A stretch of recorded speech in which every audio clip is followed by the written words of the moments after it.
Praise lord, హల్లెలూయా. ప్రభు నామములో అందరికీ వందనాలు. మరి మనం వాక్యంలోనికి వెళ్ళే ముందుగా ఒక చిన్న మాట ఏంటంటే, ఒక వ్యక్తి ఉదయాన్నే వాకింగ్కి బయలుదేరి వెళ్ళాడంట. ఒక పెద్ద ఆయన బయలుదేరి వెళ్తే ఊరు బయట ఒక కారు నిలబడిపోయిందంట. ఇద్దరు యవనస్తులు, వివాహాలైనటువంటి ఇద్దరు యవనస్తులు ఆ కారు కాడ దాన్ని మరి చూస్తూ ఉన్నారంట. దగ్గరికి వెళ్ళి ఏమైంది అంటే ఏం లేదు అన్నారంట వాళ్ళు. సరే, ఆయన బయలుదేరి వెళ్ళి వాకింగ్ అంతా కంప్లీట్ చేసి గంట తర్వాత మళ్ళీ రిటర్న్ వస్తూ ఉంటాయి. వాళ్ళు అక్కడనే ఉండారంట. ఏమైంది అంటే అప్పుడు చెప్పారంట, కారు చెడిపోయింది, స్టార్ట్ కావట్లేదు అని అన్నాడంట. నేను చూసానా అంటే ఓకే అన్నారంట వాళ్ళు. సరే, కారుని బయనెట్ పైకెత్తి దాన్ని చూసిన తర్వాత ఒక 5 నిమిషాల కారు స్టార్ట్ అయ్యిందంట. కారు స్టార్ట్ అయిన తర్వాత యవనస్తులు ఆశ్చర్యపోయారంట.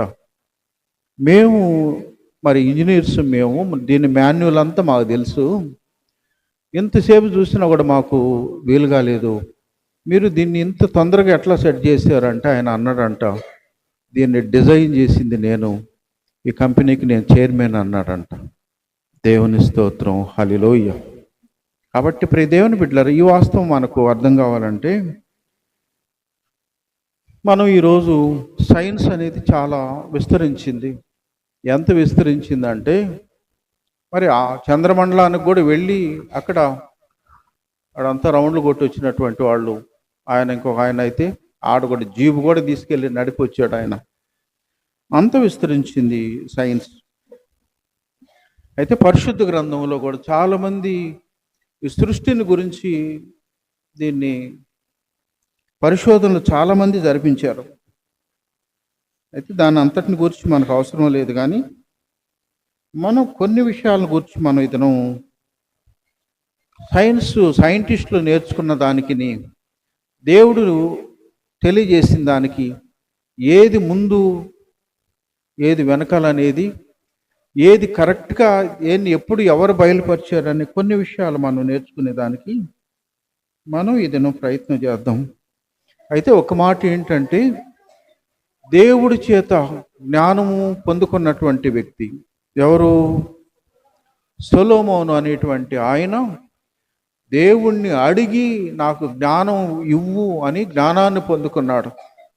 జ్ఞానవంతుడైనటువంటి సొలొమోను ఆయన ప్రసంగి గ్రంథం 8:17 ఒక మాట ఏమంటాడంటే, దేవుడు జరిగించినదంతయు నేను కనుగొంటిని, మరియు సూర్యుని క్రింద జరుగు క్రియలు మనుషులు కనుగొనలేరనియు, కనుగొనవలనని మనుషులు ఎంత ప్రయత్నించినను వారు కనుగొనుట లేదనియు, దాన్ని తెలుసుకొనవలనని జ్ఞానులు పూనుకొనినను వారైను కనుగొన చాలరనియు నేను తెలుసుకొంటిని. ప్రైజ్ లార్డ్, హల్లెలూయా. ఆయన జ్ఞానంతో చెప్పిన మాటలు ఏంటంటే, ఈ సూర్యుని కింద దేవుడు ఏమైతే జరిగించాడో వీటన్నిటిని గూర్చి మనుషులు ఎంత ప్రయత్నించినా, జ్ఞానులు ఎంత ప్రయత్నించినా, దేవుడు సృష్టించినదంతా తెలుసుకోవటం ఎవరి వల్ల కూడా కాల అనే సత్యాన్ని లోకంలో జ్ఞానవంతుడిగా పిలువబడినటువంటి ఆయన ఆ జ్ఞానంతో చెప్పాడు.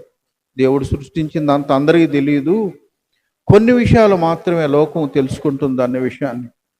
అయితే నా ప్రియ దేవుని బిడ్డలారా, మనం దేవుని సృష్టిని మనం జ్ఞాపం చేసుకుంటే కీర్తన 148:5-6, యెహోవా ఆజ్ఞయ్యగా అవి పుట్టెను, అవి యెహోవా నామమును స్తుతించునుగాక.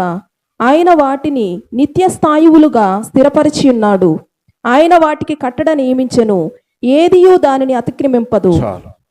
దేవుని బిడ్డలారా, ఇక్కడ వాక్యం ఏం చెప్తుందంటే, యెహోవా ఆజ్ఞయ్యగా అవి పుట్టాను. అవంటే ఏవి? ఈ భూమి, ఆకాశము, సూర్యుడు, చంద్రుడు, నక్షత్రాలు సమస్తం కూడా దేవుని మహత్తు గల మాట చేత సృష్టించబడింది. కలుగునుగాక అంటే అవన్నీ కలిగినవి. అందుకే అక్కడ అంటాడు, ఆయన ఆజ్ఞిస్తే అవన్నీ పుట్టాయి, కలిగినాయి. అప్పుడు దేవుని బిడ్డలారు, ఇవన్నీ కలిగినాయి. అప్పటి నుంచి ఇప్పటి వరకు కూడా ఈ సూర్యుడైన, అందుకే ఇంకా అంటాడు 6లో అన్నాడు, ఆయన వాటిని నిత్య స్థాయువులుగా స్థిరపరుచున్నాడు, ఆయన వాటికి కట్టడ నియమించును, ఏది దాన్ని అతిక్రమించదు. సృష్టి ప్రారంభమైన తర్వాత నుంచి చంద్రుడికి ఈ టైంలో నువ్వు రావాలి, సూర్యుడికి ఈ టైంలో నువ్వు రావాలి, దానికి టైమింగ్స్ పెట్టాడు. వాన ఎప్పుడు రావాలనో, గాలి ఎప్పుడు రావాలనో, ఇవన్నీ కూడా దేవుడు ఒక కట్టడ, అన్నిటికీ కట్టడ నియమించాడు. కట్టడ అంటే ఆజ్ఞాపించాడు సృష్టి యావత్తుకి. ఇవన్నీ కూడా ఏ ఏ కాలాల్లో ఎప్పుడు రావాలో దేవుడు వాటన్నిటికీ కట్టడ నియమించాడు. అందుకే వాక్యం అంటే ఏది కూడా దాన్ని అతిక్రమించదు. దేవుని మాటను ఏది కూడా అతిక్రమించేదానికి సాహసం చేయదు. అన్నీ కూడా దేవుని మాటను వినబడుతున్నాయి, కానీ ఒక్కటి మాత్రం లోబట్టంలే. ఎవరు? ప్రేమించి తన రూపంలో తన పోలికలో చేసుకొని ఏ మనుషులకు అయితే తన ప్రాణం పెట్టాడో వాళ్ళు మాత్రం ఆయన మాట వింటాంలే. మిగతా సృష్టి యావత్తు కూడా ఆయన మాటకు విధేయత చూపిస్తుంది. దేవుని స్తోత్రం, హల్లెలూయా. కాబట్టి సృష్టికర్త అయిన దేవుడు ఈ సృష్టిని నిర్మించి వీటికి ఏ కట్టడైతే నియమించాడో ఆ కట్టడ ప్రకారంగా ఇవన్నీ కూడా ప్రారంభం నుంచి ముగింపు వరకు ఇది నడుస్తుంది, ఇలానే నడుస్తుంది. ఏ రోజు కూడా ఈరోజు బాగలేదులే, ఈరోజు మందిరానికి ఏం పోతామని, ఈరోజు మా బంధువులు వచ్చారులే అని నేను ఇంటికాడ కూర్చున్నట్టు సూర్యుడు చంద్రుడు చేయలేవా? అలా ఖచ్చితంగా దేవుని ఆజ్ఞ ప్రకారంగా కరెక్ట్గా నడుస్తూనే ఉందనేది మనం జ్ఞాపం చేసుకోవాలి. అందుకే యెషయా గ్రంథంలో 44వ అధ్యాయము 6-7 వచనాల్లో రక్షకుడైన సైన్యములకు అధిపతియగు యెహోవా ఇలాగు సెలవిచ్చుచున్నాడు, నేను మొదటి వాడను కడపటి వాడను, నేను తప్ప ఏ దేవుడును లేడు.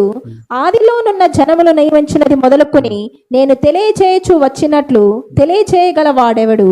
అట్టి వాడెక్కడైనా ఉండిన ఎడల నాకు తెలియచెప్పవలెను, ఆ సంగతి నాకు ప్రచురింపవలెను. అట్టి వారు భవిష్యత్ విషయమును రాబోవు సంగతులను తెలియచెప్పువారై ఉండవలెను. చాలు. దేవుని బిడ్డలారా, సృష్టికర్త అయినటువంటి దేవుడు ఇక్కడ తెలియజేస్తున్న మాట ఏంటంటే, నేను మొదటి వాడిని కడపటి వాడిను. అంటే దాని ప్రారంభము నేనే, ముగింపు కూడా నేనే. సృష్టికర్త అయిన దేవుడు ఏదో ఒక కాలానికో, ఏదో ఒక సమయానికో, ఏదో ఒక ప్రాంతానికో పరిమితిలో ఉండడు. సృష్టి యావత్తుకి ఆయన సృష్టికర్త. ఆయన అన్ని కాలాల్లో ఉంటాడు, అన్ని సమయాల్లో ఉంటాడు, అన్ని ప్రాంతాల్లో ఉంటాడు. సర్వాంతర్యామి కాదు మన దేవుడు. సర్వాంతర్యామి అంటే అన్నిట్లో ఉండానని, రాతిలో చెట్లో పుట్లో అన్నిట్లో ఉండానని దాని అర్థం. సర్వాంతర్యామి కాదు, సర్వాంతర్వ్యామి అంటే అంతటా ఉన్నవాడు. అందుకే 139వ కీర్తనల భక్తుడు అన్నాడు, ఆకాశముకి ఎక్కినా నువ్వు అక్కడున్నావు, భూమి దిగంతాలకు దిగినా అక్కడ ఉన్నావు. నేను కూర్చోవటము నీకు తెలుసు, నేను లేవటము నీకు తెలుసు. దేవుని స్తోత్రం, హల్లెలూయా. కాబట్టి దేవుని బిడ్డలారా, సర్వాంతర్వ్యామి అయినటువంటి దేవుడు ఆయన. అందుకే ఆయన అన్నాడు, నేను తప్ప ఎవరు లేరు, నేను మొదటి వాడిని కడపటి వాడిని అని చెప్తూ సృష్టిలో మానవుణ్ణి ప్రారంభ అయిన కాడి నుంచి కూడా నేను తెలియజేయచు వచ్చినట్లు తెలియజేయగలవాడు ఎవడు? నేను ఏమైతే తెలియజేస్తున్నానో అది భూత వర్తమాన భవిష్యత్ కాలాల గురించి దేవుడు ఏమైతే తెలియజేశాడో అలా ఎవడైనా చెప్పగలడా? అంటే రేపు భవిష్యత్తు ఈ లోకానికి ఏం కాబోతుంది అని ఎవరైనా చెప్పగలరా? అట్టివాడు ఎవడైనా ఉంటే నాకు చెప్పండి అంటున్నాడు దేవుడు. కాబట్టి జరిగిపోయింది కావాలంటే సాతాను చెప్పొచ్చు, కానీ జరగబోయే విషయాల్ని దేవుడికి తప్ప ఇంకెవ్వరికి తెలియదు. అందుకని భవిష్యత్తు విషయాల్ని, లోకానికి భవిష్యత్తు ఏమైపోతుంది, మానవాళి ఈ లోకాన్ని విడిచిన తర్వాత ఏమవుతుందని చెప్పగలవారు ఎవరు ఉన్నారంటే దేవాతి దేవుడు, సృష్టికర్త అయిన దేవుడు తప్ప ఇంకెవరూ లేరు అనేది వాక్యం మనకు తెలం చేస్తూ ఉంది. కాబట్టి దేవుని బిడ్డలారా, దేవుడు మాత్రమే సమస్తాన్ని ఎరిగినవాడు. సమస్తము ఎప్పుడు ఇది ముగిసిపోవాలో కూడా దేవుని ఒక ప్రణాళికలో ఇదంతా ఉంది అనే సత్యాన్ని మనం జ్ఞాపకం చేసుకోవాలి.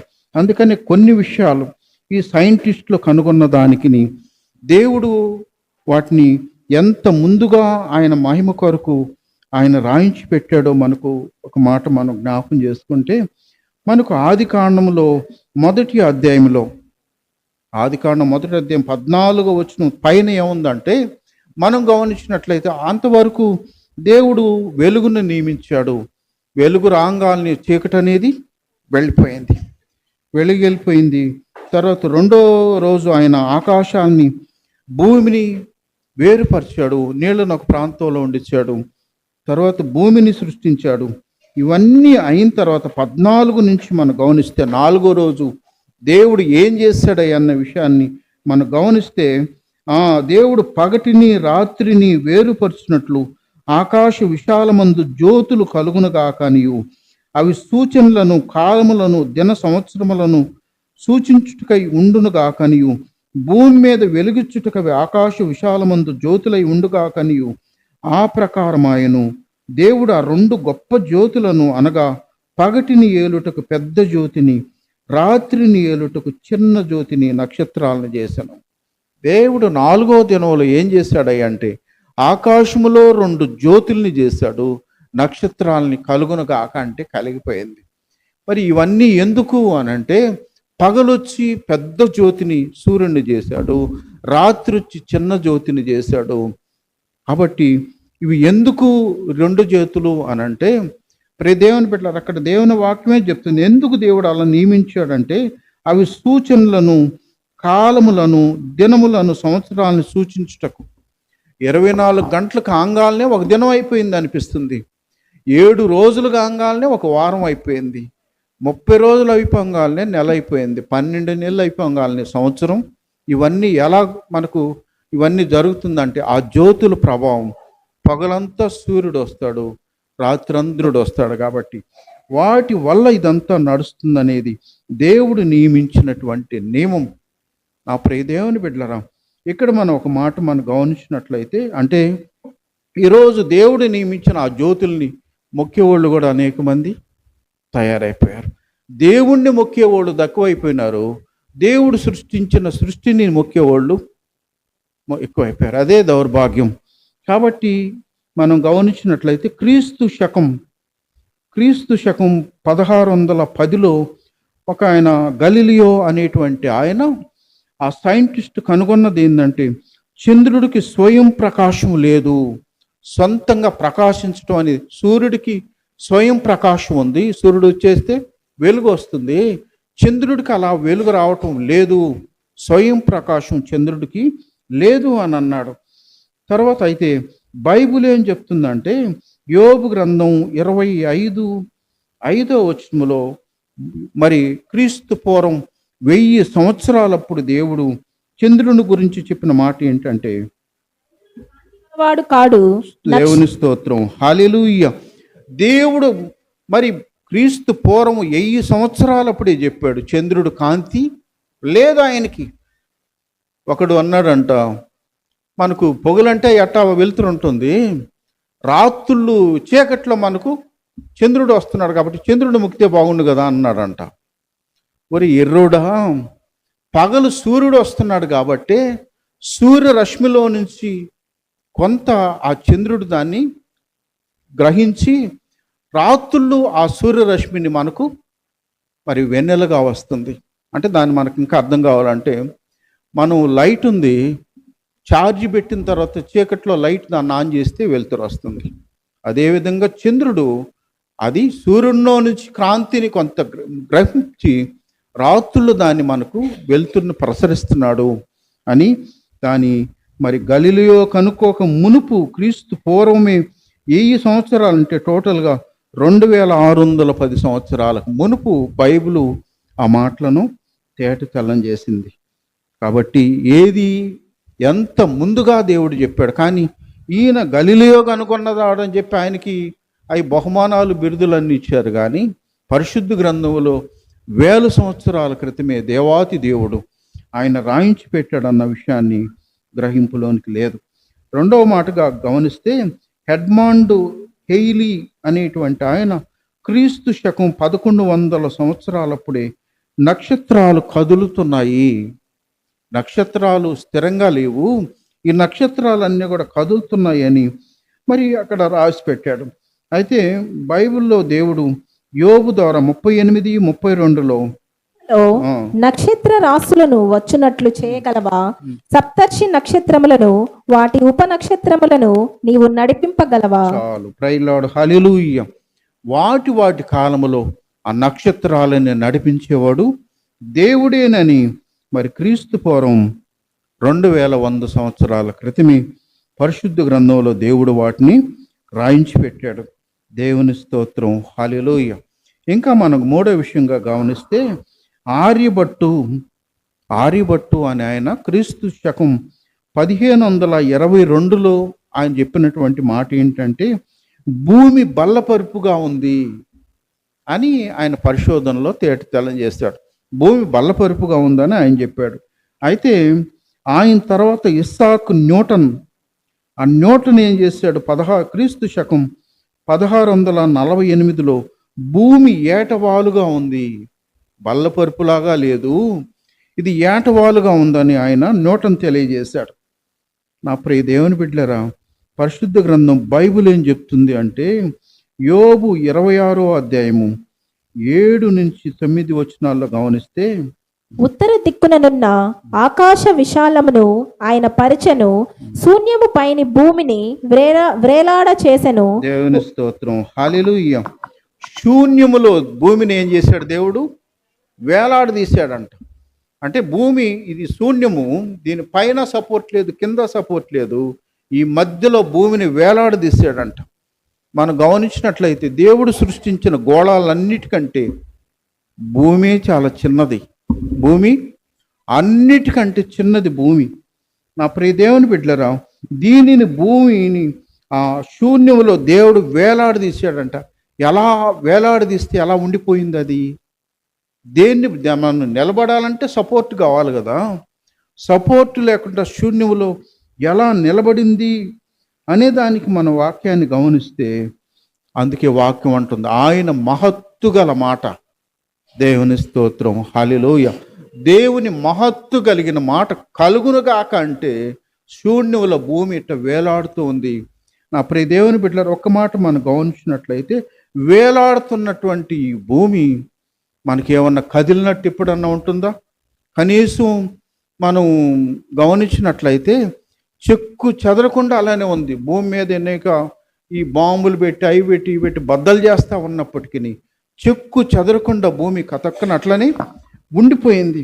అయితే ఇంకొక వాస్తవాన్ని మనం గమనించినట్లయితే మరి కనుక్కున్న మాటలు ఏంటంటే, సూర్యుడు గంటకి 111,600 కిలోమీటర్ల స్పీడ్తో చంద్రమండలాన్ని చుట్టూ వస్తాడంట. సూర్యుడు 111,600 కిలోమీటర్ల స్పీడ్తో చంద్రమండలాన్ని రౌండ్ కొట్టేస్తాడు గంటకి, రోజుకు కాదు, గంటకి అంత స్పీడ్తో.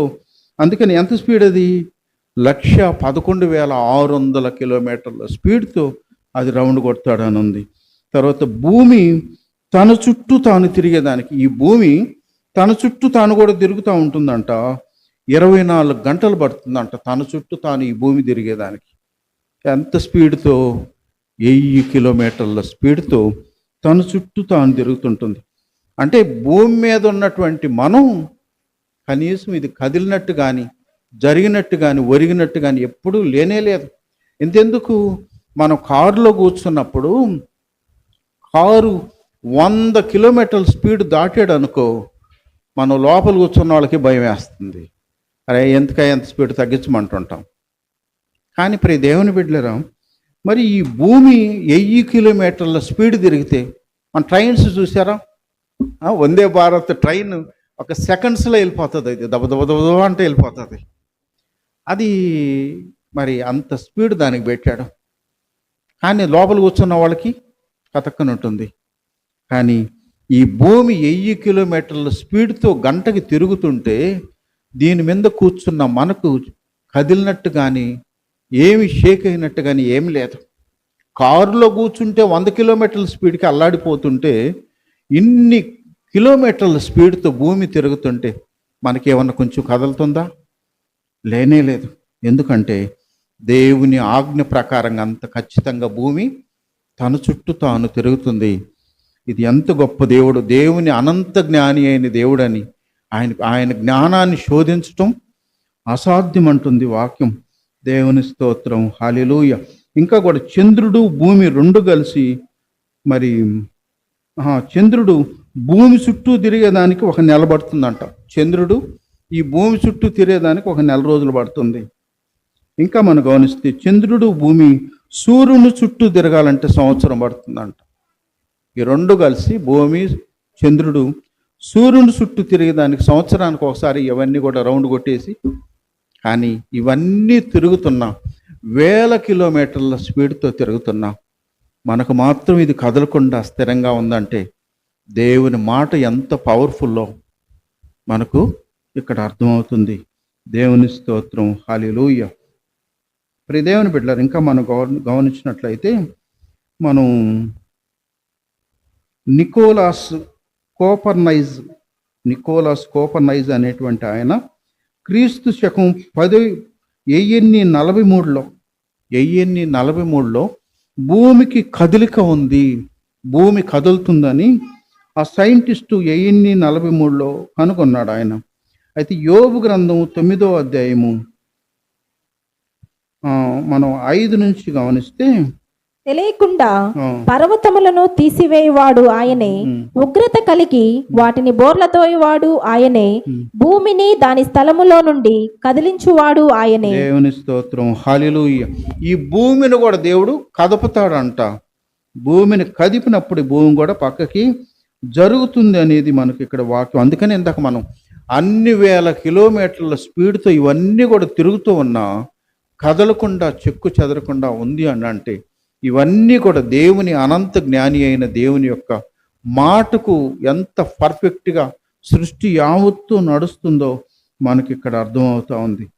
ప్రియ దేవుని బిడ్డలారా, మనకు యోహాను సువార్త 3వ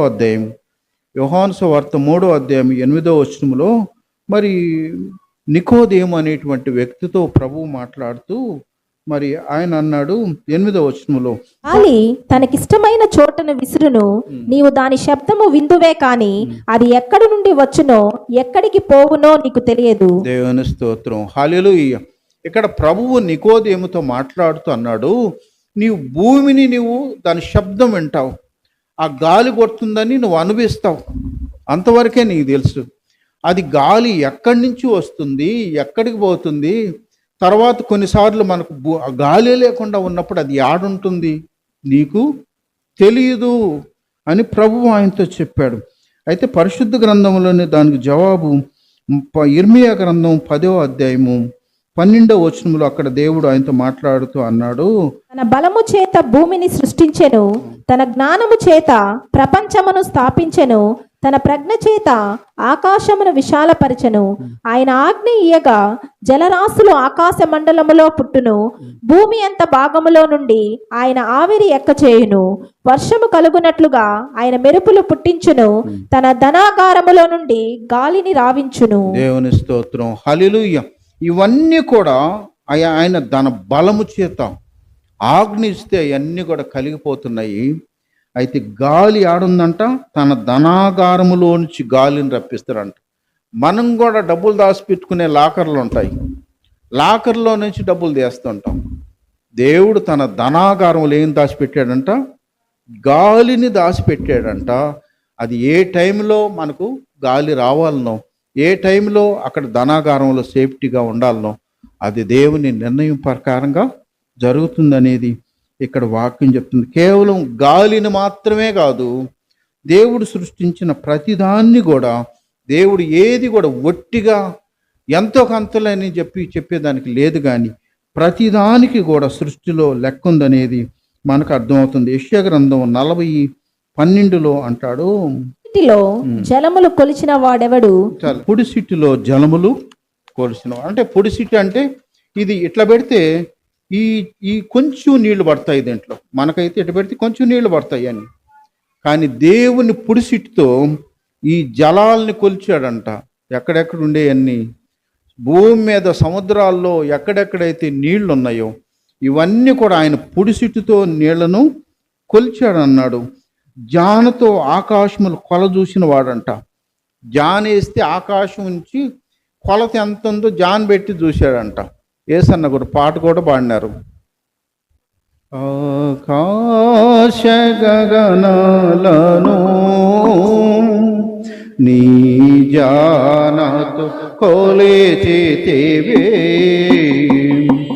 ఆకాశ గగనాలను నీ జానతో కొలచితివే, శూన్యములో ఈ భూమిని, శూన్యములో ఈ భూమిని వేసిన నా యేసయ్యా, శూన్యములో ఈ భూమిని వేలాడదీసిన నా యేసయ్యా, నీకే వందనము, నీకే వందనము, నీకే వందనము. హల్లెలూయా. దేవుని బిడ్డలారా, దేవుని యొక్క జ్ఞానం ఎంత గొప్పది. ప్రతిది కూడా, ప్రతి ఐటెం కూడా ఎంతెంత ఉందో అక్కడ చెప్తున్నాడు. పొడిసిటితో జలాల్ని కొలిచాడు, జానతో ఆకాశాలని అది ఎంత కొలతిందో చూశాడు.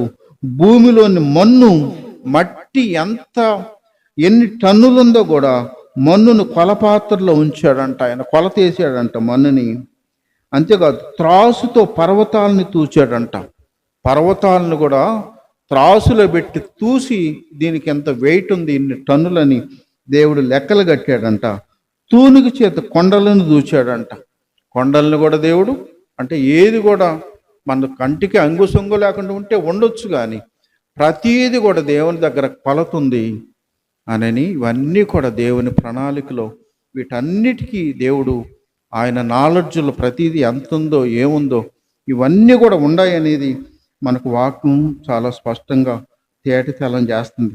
మానవుని గురించి ఎంత అల్పమైనటువంటి మానవుడు అనే దానికి ఒక మాట మనం గమనిస్తే 15వ వచనంలో అంటాడు, జనములు చేద నుండి జారు బిందువుల వంటివి, జనులు త్రాసు మీద ధూళి వంటి వారు. జనాల్ని గురించి వీళ్ళు ఎంత బలవంతులో, ఎంత వీరులో, విక్రమార్కులు అనే దానికి వాక్యం ఏం చెప్తుందంటే, చేద నుండి జారే బిందువులు, నీళ్లుని మనం చేదేటప్పుడు దాంట్లో ఆ పాత్రలో నుంచి కొన్ని నీళ్లు కింద పడిపోతూ ఉంటాయి కదా. వాక్యం ఏం చెప్తుందంటే, జలములు చేద నుండి పడేటువంటి ఆ బిందువులతో సమానం. అంటే ఎంత అల్పమో మానవ జీవితం. అంతేకాకుండా ఇంకా ఏమన్నాడంటే, త్రాసు మీద ధూళి వంటి వారు. తూకం వేసినప్పుడు ప్రతిసారి అంగటోళ్ళు ఏమన్నాగా తుడిచి దాని మీద ఏం వస్తువులు లేరు, దాని మీద ఇదేసి అదేసి రోజంతా వేస్తూనే ఉంటారు వాళ్ళు.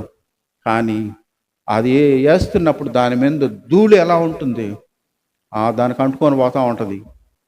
మానవ జీవితాలు కూడా అంత అల్పం అని దేవుని వాక్యం చాలా స్పష్టం చేస్తుంది. దేవుని స్తోత్రం, హల్లెలూయా. కాబట్టి ప్రియ దేవుని బిడ్డలారా, ప్రతీది కూడా దేవుని ప్రణాళికలో ఇంత ఖండితంగా ఖచ్చితంగా ఉంది అనేది మనకు ఈ వాక్యం మనకు తెలియజేస్తుంది.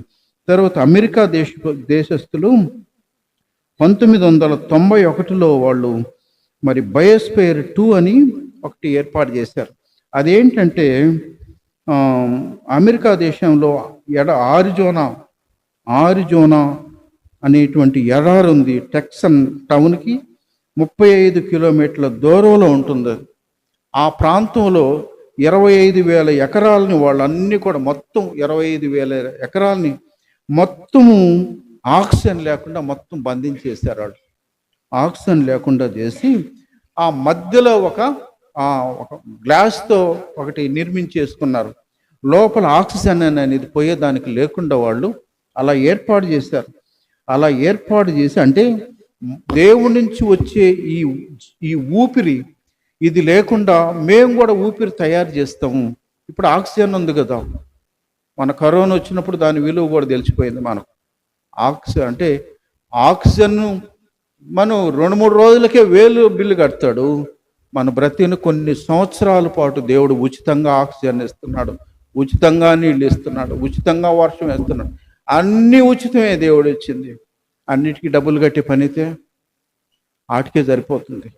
కాబట్టి ప్రియ దేవుని బిడ్డలు వాళ్ళు ఆ ప్రయత్నం చేసి మేము తయారు చేసినటువంటి ఆక్సిజన్తో మరి ఒక మనిషి ఎంతకాలం సజీవంగా ఉంటాడనే దానికి వాళ్ళు అంత ప్రణాళిక ఏర్పాటు చేసి మరి వాళ్ళు ఆక్సిజన్ లేకుండా ఒక మనిషిని లోపలికి పంపించి వానికి అవసరమైనటువంటి ఆక్సిజన్ అంతా లోపల ఏర్పాటు చేశారు.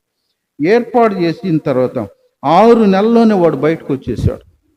లోపల ఉన్నటువంటి వాడు 6 నెలల్లోనే బయటకు వచ్చేస్తాడు. అంటే తర్వాత ఉండలేకపోయాడు. ఎందుకు అనంటే మనం ఒక మాట మనం గమనించినట్లయితే మరి యెషయా గ్రంథం 45:18 ఆకాశములకు సృష్టికర్తయగు యెహోవాయే దేవుడు, ఆయన భూమిని కలుగజేసి దాన్ని సిద్ధపరచి స్థిరపరచెను. నిరాకారముగా నుండునట్లు ఆయన దాన్ని సృజింపలేదు, నివాస స్థలమగునట్లుగా దాన్ని సృజించెను. దేవుని స్తోత్రం, హల్లెలూయా. భూమిని నిరాకారంగా శూన్యంగా ఉండాలని దేవుడు నిర్మించలేదు, కానీ దాన్ని మనుషులకు నివాస స్థలంగా, మానవుడు జీవించేదానికి నివాస స్థలంగా ఉండాలని దేవుడు భూమిని ఏర్పాటు చేశాడు. తర్వాత ఇంకొక మాట మనం గమనించినట్లయితే యోబు గ్రంథం 37:12 నడిపింపబడినవై నరులకు నివాస యోగ్యమైన భూగోళము మీద, చాలు, నరులకు నివాస యోగ్యమైన భూమి అని వాక్యము చెప్తా ఉంది. ప్రియ దేవుని బిడ్డలరా, ఈ మధ్యన చంద్రమండలానికి మనోళ్ళు పోయిన దగ్గర నుంచి కొంతమంది ఏం చేశారు, చంద్రమండలంలో మేము ఇల్లు కట్టించేస్తున్నాము, మనం ఉండాల్సిన భూమి మీద ఉండాల్సిన పని లేదు, చంద్రమండలంలో పోయి వెళ్ళిపోతాము అని, మీకు ఫ్లాట్లు కావాలంటే చెప్పండి, ఇల్లు కావాలంటే చెప్పండి అని ఏదేదో ప్రయత్నాలు చేశారు. తర్వాత అన్నీ ఆగిపోయినాయి కూడా. అయితే ప్రియ దేవుని బిడ్డల వాక్యం ఏం చెప్తుందంటే భూమి మాత్రమే మానవుడికి నివాస యోగ్యంగా ఉండాలని దేవుడు దీన్ని ఏర్పాటు చేశాడు. భూమి మీద తప్ప మానవుడు ఇంక ఎక్కడ కూడా జీవించలేడు అనేది దేవుని వాక్యం ఖండితంగా చేస్తుంది. దేవుని స్తోత్రం, హల్లెలూయా. కాబట్టి నా ప్రియ దేవుని బిడ్డలారా, ఇలాంటివన్నీ కూడా సైంటిస్టులు మరి వాళ్ళ జ్ఞానంతో వాళ్ళు కనుగొన్న దానికంటే కొన్ని వేల సంవత్సరాల క్రితమే దేవుడు తన బిడ్డల ద్వారా మనకు ఒక వాక్యం కూడా, ఒక మంచి మాట ఏమంటాడంటే, మరి దేవుని వాక్యం ఎలా రాయబడింది, ఈ బైబిల్ గ్రంథం ఇది మనుషులు రాసిందే కదా, మరి ఇంత మర్మమైనటువంటి విషయాలు ఎలా రాయగలిగారు అని అంటే 2 పేతురు 1:20 తన ఊహను బట్టి చెప్పుట వలన లేఖనములో ఏ ప్రవచనమును పుట్టదని మొదట గ్రహించుకొనవలెను. ఏలయనగా ప్రవచనము ఎప్పుడునో మనుషుని ఇచ్చను బట్టి కలగలేదు, కానీ మనుషులు పరిశుద్ధాత్మ వలన ప్రేరేపింపబడిన వారై దేవుని మూలముగా పలికిరి. దేవుని బిడ్డల వాక్యం ఏం చెప్తుందంటే ఊహను బట్టి, ఊహించి రాస్తారు కథలు, నవలు, సీరియళ్ళు, వాళ్ళు ఊహించి రాసిన వాళ్ళు ఇక్కడ కూర్చొని మనోళ్ళు కూర్చొని ఆడస్తూ ఉంటారు. ఈ వారం ఏం జరిగిందో, వచ్చే వారం ఏం జరగబోతుందో అదే ధ్యాస ఉంటుంది. ఏందయ్యన్నా ఊహించి రాసినటువంటి కథలతో. కానీ ఇక్కడ అంటాడు, నువ్వు అనుకున్నట్లుగా ఒక ఊహను బట్టి చెప్పిన దాన్ని బట్టి లేఖనాలు ఏ ప్రవచనం కూడా పుట్టదు, ఊహించి రాసిన బైబిలు కానే కాదు అని చెప్తూ అక్కడ అన్నాడు, ఏలయనగా ప్రవచనం ఎప్పుడు మనుషుని ఇచ్చను బట్టి కలగలేదు, కానీ మనుషులు పరిశుద్ధాత్మ వలన ప్రేరేపించబడిన వారై దేవుని మూలముగా పలికిరి. దేవుని స్తోత్రం, హల్లెలూయా. ఊహించి రాసిన మాటలు కానే కాదు. కానీ నా ప్రియ దేవుని బిడ్డలారా, 40 మంది వ్యక్తులు పరిశుద్ధ గ్రంథాన్ని రాసినటువంటి వాళ్ళు, 40 మంది వ్యక్తులు 16 సంవత్సరాల్లో, టైం కూడా చూడండి, 16 సంవత్సరాల్లో దేవుని ఆత్మ వాళ్ళని ప్రేరేపించి వాక్యాన్ని రాయిస్తే ఇవన్నీ కూడా ప్రారంభం నుంచి ముగింపు వరకు కూడా అన్ని కరెక్ట్గా వాళ్ళు పక్కన కూర్చొని కాపీ కొట్టినట్టుగా అంత పర్ఫెక్ట్గా రాశారంటే, అందుకే వాక్యములో దేవుడు అన్నాడు, మనుషులు పరిశుద్ధ ఆత్మ వలన ప్రేరేపించబడి దేవుని మూలముగా వాళ్ళు ఇవన్నీ కూడా రాయబడ్డారు. అప్పుడు దేవుని బిడ్డరా, మరి స్టువర్ట్పురం సుధాకర్ గారికి సాక్ష్యం ఏంటంటే, ఆయన దొంగగా ఉన్నప్పుడు వాళ్ళ భార్య మందిరానికి వెళ్ళేది. ఆయన వెళ్ళి ఒకసారి ఆ బైబిల్ ఎత్తుకురా అన్నంట. ఆమె నింది, అయ్యా నువ్వు తాగున్నావు, పరిశుద్ధ గ్రంథం ఇది పట్టుకో. ఏమే పరిశుద్ధ గ్రంథం అంటే ఎవరైనా దేవదూతలు రాశారా? అట్ట ఇట్ట ఎత్తుకురా అన్నాడంట. అప్పుడు ఒక చేత్తో సిగరెట్ పెట్టుకొని ఒక చేత్తో బైబిల్ ఒకటి తీసుకున్నాడంట. తీసుకున్న ఒక నిమిషంలోనే ఎల్లికలు పడిపోయాడంట. ఎట్నే ఎల్లికలు పడిపోయి ఆయన ఏం చెప్తాడంటే, ఒక్క నిమిషంలో షాక్ గుట్టిన అనిపించింది, పడిపోయాను నేను. కాబట్టి నేను అనుకున్నట్టుగా మనుషులు రాసింది కాదు, దేవుడు రాసిన గ్రంథం అని ఆయన మారిన తర్వాత కోవూరుకు కూడా వచ్చి సాక్ష్యం చెప్పాడు. దేవుని స్తోత్రం, హల్లెలూయా. పరిశుద్ధ ఆత్మ చేత రాయబడిన మాటలు కాబట్టి భూత వర్తమాన భవిష్యత్ కాలాల్లో కూడా ఏం జరుగుతుందో ఇన్ఫర్మేషన్ అంతా ఒకే బైబిల్ గ్రంథంలో రాయబడి ఉందంటే, ఇక ఎక్కడ కూడా మీకు సృష్టి ప్రారంభం నుంచి ఏం జరుగుతుందో, ముగింపు ఏం జరుగుతుందో ఇవన్నీ కూడా ఎక్కడ దొరకవు కానీ కేవలం బైబిల్ మాత్రమే ఇవన్నీ కూడా చెప్పగలిగినటువంటి గ్రంథం. నా ప్రియ దేవుని బిడ్డలారా, మనం ఒకసారి చాలామంది ప్రశ్నించేది ఏంటంటే, మరి లోకంలో మనం గమనించినట్లు బైబిల్కి వ్యతిరేకులు ప్రారంభం నుంచే ఉన్నారు. ఎప్పటి నుంచి ప్రారంభం నుంచి అంటే, సృష్టి ప్రారంభం నుంచే రాజులు వ్యతిరేకించారు, గొప్ప గొప్ప వాళ్ళందరూ వ్యతిరేకించిన వాళ్ళు అనేకులు ఉన్నారు. అయితే అన్ని గ్రంథాలని పాడు చేయరు కదా, అన్నిటి గ్రంథాలని తగలబెట్టరు కదా, అన్నిటిని వేసి తొక్కరు కదా, కేవలం బైబిల్ని మాత్రమే ఎందుకు దొక్కుతారు? ఎందుకు అనంటే దాని మీదనే ఎందుకు ద్వేషం, మిగతా వాటిని ఎందుకు పట్టించుకోరు అనంటే, వాక్యం ఏం చెప్తుందంటే, ఒక నాగుపాము ఉంది, రెండోది నీళ్ళపాము ఉంది. దేన్ని కొడతావు? ముందు నాగుపామును కొడతావు. కొట్టకపోతే ఏమవుతుంది? కరిచి పడేస్తుంది, చంపేస్తుంది నిన్ను. ఆర్ఆర్కే మూర్తి గారు ఆయన దేవుణ్ణి అంగీకరించిన తర్వాత చెప్పిన సాక్ష్యం ఏంటంటే, బైబిల్లో తప్పులు పట్టుకోవాలని నేను బైబిల్ని ధ్యానిస్తే అది నా తప్పులు పట్టింది, అందుకే నేను ప్రభు దగ్గరకు వచ్చాను అన్నాడు. దేవుని బిడ్డలారా, బైబిల్ అంత పవర్ఫుల్ కాబట్టి కాల్ చేస్తున్నారు, బైబిల్ చూస్తే భయపడుతున్నారు. కానీ అదే బైబిలు నీ నీ పూర్వం ఏంటో, నీ గతం ఏంటో, నీ ఆత్మ ఎక్కడికి వెళ్తుందో, ఇన్ని గొప్ప మర్మాలు దాంట్లో రాయబడితే ఆ గ్రహింపు లేనటువంటి వాళ్ళకి ఇంకా అజ్ఞానంగానే లోకం మిగిలిపోతూ ఉంది. కాబట్టి ప్రియ దేవుని బిడ్డలారా, ఇలాంటి వాళ్ళందరినీ, దొంగల్ని, తాగుబోతుల్ని, తిరుగుబోతుల్ని, నక్సలైట్లని, వీళ్ళందరినీ మార్చగలిగింది ఊహను బట్టి చెప్పే మాటలైతే మారుతారా? చెప్పండి. వర్తపురం వాళ్ళని, కపరాలు తిప్పాలని ఎవరు మార్చారు?